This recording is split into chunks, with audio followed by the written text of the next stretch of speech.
Welcome back to the channel, and in this video I'm going to talk about applying Catalyst principles, identifying the components of the Catalyst, which is the next part in this part of the course. Okay, so now I've covered the three pillars of the MuleSoft Catalyst, and then we went on to the 7 principles. Now we can move on to the 4 phases of the Catalyst and the Catalyst integrated blueprint. So we've got 6 Catalyst playbooks and 3 delivery approaches that we need to cover in this and subsequent videos. So if you like remembering numbers, we have 3, 7, 4, 6 and 3.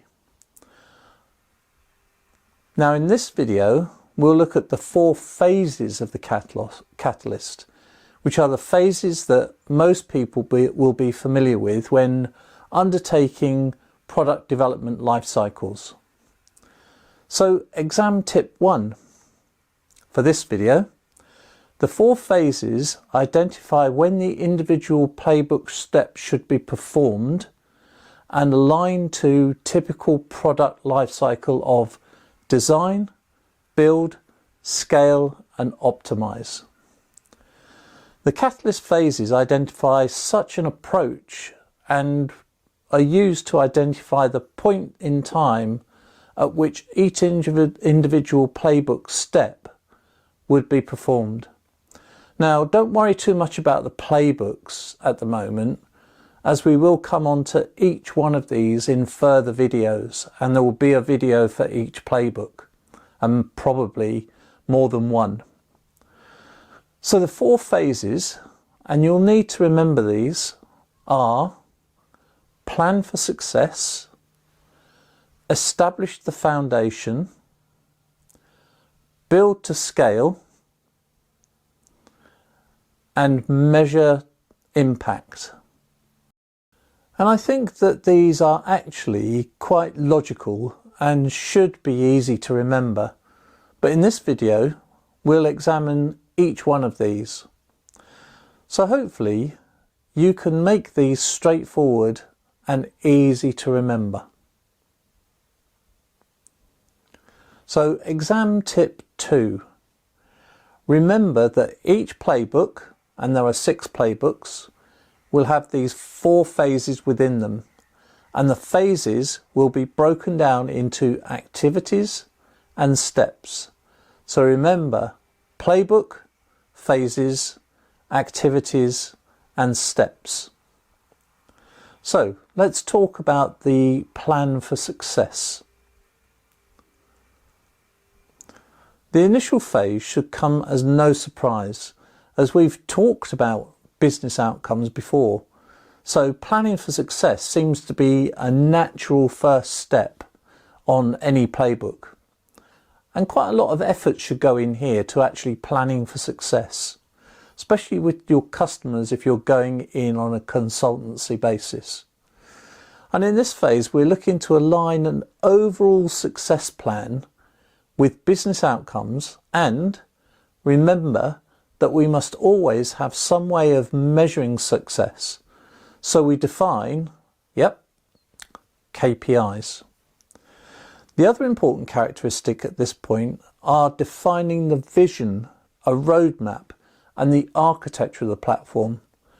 We then need to consider staffing and making sure that the core team has the correct enablement to be a success.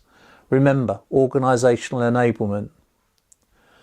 So planning for success is a vital first step, and significant effort it should go into this because it will pay dividends later on. Once we've got that vision where we want to go, then we need to establish a foundation.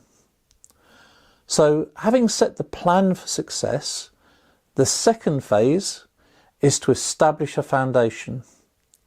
In this phase, we establish the overall foundation, which will consist of ongoing management of the success plan, getting the platform actually deployed, defining a solution architecture, and getting projects up and running.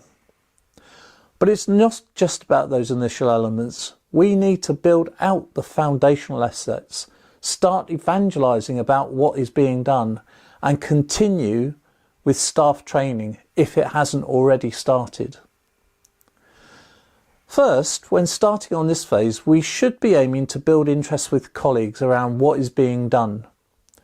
You will find that some people will want to engage with you, and these may possibly become team members in the future. So treat them well, encourage them, and pass that information. So exam tip 3 here, the plan for success phase and the establish the foundation phase together constitute the launch of the capability. So remember that the launch of the capability is plan for success and establish the foundation. And then of course we move on to build to scale. Now you have the foundation. The third phase is aimed at helping you scale the capability and drive reuse wherever possible. Right from the beginning, reuse accelerates delivery and saves money, plus has the possibility of enabling innovation as well. In this phase, you will refine the success plan, start new projects, find new opportunities, and enhance the platform in some way relevant to the playbooks that you are using at the time. And then, of course, once we've done that, we have to measure the impact. As always, we must continue to measure the impact of what we're doing. Of course, we can use the KPIs that we identified and established in the first phase, but we should also be looking all the time for more opportunities to bring benefits to the business and ultimately optimize the outcome across each of the 3 pillars that I previously defined. Can you remember them? Business outcomes, technology delivery, and an organizational enablement. And I said at the time that we would come back to these again and again. So remember, the 4 phases of the Catalyst apply to each of the 6 playbooks. We haven't talked about the Catalyst playbooks yet, but we will, as I've said, in coming videos. At the moment, it's enough that you remember that there are 4 phases and that they apply to each and every playbook. So in the next video, I'll be looking at the Catalyst integrated blueprint. Now, what is that, you may say? Well, subscribe to the channel and you'll be notified when the next video is released. In the meantime, if you found this useful, please give it a like, and as usual, comments and questions are welcome. So have a good week all, and I will put a link in the description below to a blog article that I've written on the integrated blueprint, and we'll talk more about it in the next video.